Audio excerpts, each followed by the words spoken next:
ಚೋಳಗೋಳ್. ನಾನು 6ನೇ ತರಗತಿಯಲ್ಲಿ ಓದುತ್ತಿದ್ದೇನೆ. ಇವತ್ತಿನ ಸ್ವಚ್ಛತಾ ಕಾರ್ಯಕ್ರಮದ ವಿಷಯ ರಂಗತಿಟ್ಟು ಪಕ್ಷಿಧಾಮ. ಪ್ರಾಣಿ ಪಕ್ಷಿಗಳು ಸ್ವಚ್ಛಂದವಾಗಿ ವಿಹರಿಸುವುದನ್ನು ನೋಡೋಕೆ ಎಷ್ಟೊಂದು ಖುಷಿಯಾಗುತ್ತೆ ಅಲ್ವಾ? ಅದರಲ್ಲೂ ಗುಂಪು ಗುಂಪಾಗಿರೋ ಪಕ್ಷಿಗಳ ಹಿಂಡನ್ನು ನೋಡ್ತಾ ಇದ್ದರೆ ಆಹಾ, ಎಷ್ಟು ಚಂದವಾಗಿ ಇದ್ದಾವಲ್ಲ ಈ ಪಕ್ಷಿಗಳು ಅಂತ ಅನಿಸುತ್ತೆ. ಬಗೆ ಬಗೆಯ ಪಕ್ಷಿಗಳನ್ನು ನಾವು ಒಂದೇ ಬಾರಿಗೆ ನೋಡಬೇಕು. ಅಂದ್ರೆ ಕರ್ನಾಟಕದ ಪಕ್ಷಿ ಕಾಶಿ ಅಂತ ಕರೆಯೋ ರಂಗತಿಟ್ಟಿಗೊಮ್ಮೆ ಭೇಟಿ ನೀಡಲೇಬೇಕು.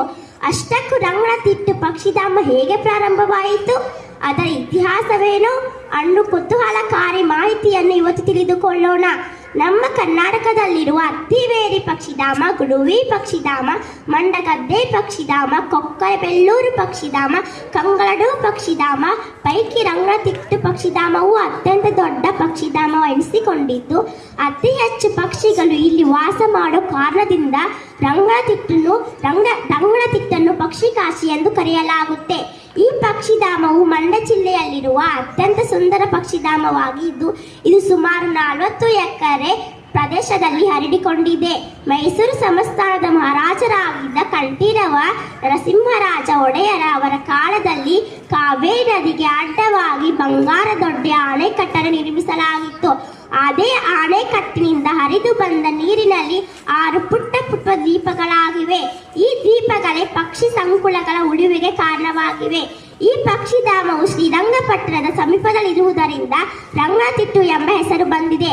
1940ರಲ್ಲಿ ಪಕ್ಷಿ ತಜ್ಞನಾದ ಸಲೀಂ ಅಲಿ ಅವರು ದ್ವೀಪಗಳನ್ನು ನೋಡಿ ಈ ಪ್ರದೇಶವು ಪಕ್ಷಿಗಳಿಗೆ ಗೂಡು ಕಟ್ಟೋಕೆ ತುಂಬಾ ಉತ್ತಮವಾಗಿದೆ, ಆದ್ದರಿಂದ ಇದನ್ನು ಅಭಯಧಾಮ ಎಂದು ಘೋಷಣೆ ಮಾಡೋಕೆ ಅಂದಿನ ಮೈಸೂರು ರಾಜರಿಗೆ ಮನವಿ ಸಲ್ಲಿಸಿದರು.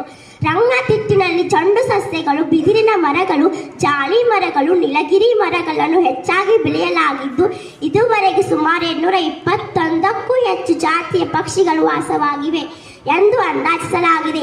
ಸೈಬೇರಿಯಾ, ಅಮೆರಿಕ ಹಾಗೂ ಉತ್ತರ ಭಾರತದ ಕಡೆಯಿಂದಲೂ ಪಕ್ಷಿಗಳು ಪ್ರತಿ ವರ್ಷ ವಲಸೆ ಬರುತ್ತವೆ. ಚಳಿಗಾಲದಲ್ಲಂತೂ ಎತ್ತ ನೋಡಿದರೂ ಪಕ್ಷಿಗಳನ್ನೇ ತುಂಬಿರುತ್ತದೆ. 40,000ಕ್ಕೂ ಹೆಚ್ಚು ಪಕ್ಷಿಗಳು ಇರುತ್ತವೆ. ಇವುಗಳನ್ನು ನೋಡಲು ಪ್ರವಾಸಿಗರು ದೋಣಿ ವಿಹಾರವನ್ನು ಮಾಡಬಹುದಾಗಿದೆ. ಜೂನ್ನಿಂದ ನವೆಂಬರ್ವರೆಗೂ ಪಕ್ಷಿಗಳು ತಮ್ಮ ಸಂತಾನವೃದ್ಧಿಯಲ್ಲಿ ತೊಡಗಿರುತ್ತದೆ. ಇಲ್ಲಿ ಡಾಕ್ಟರ್ ಸಲೀಂ ಅಲಿ ಮಾಹಿತಿ ಕೇಂದ್ರ ಇದೆ. ಇಲ್ಲಿ ವಾಸಿಸುವ ಪಕ್ಷಿಗಳ ವೈಜ್ಞಾನಿಕ ಹೆಸರು, ಅವುಗಳ ವಾಸಸ್ಥಳದ ಬಗ್ಗೆ ಓದುವ ಫಲಕಗಳಿವೆ. ಪಕ್ಷಿಗಳನ್ನು ನೋಡಲು ಟವರ್ಗಳನ್ನು ಅಳವಡಿಸಲಾಗಿದೆ. ಅತಿ ಹೆಚ್ಚು ಪ್ರವಾಸಿಗರನ್ನು ಹೊಂದಿರುವ ಪಕ್ಷಿಧಾಮ ಎಂಬ ಹೆಗ್ಗಳಿಕೆಯನ್ನು ಹೊಂದಿದೆ ಎಂದು ಹೇಳುತ್ತಾ ಇವತ್ತಿನ ಸಚೇತನ ಕಾರ್ಯಕ್ರಮವನ್ನು ಮುಕ್ತಾಯಗೊಳಿಸುತ್ತೇನೆ. ಜೈ ಹಿಂದ್, ಜೈ ಕರ್ನಾಟಕ ಮಾತೆ.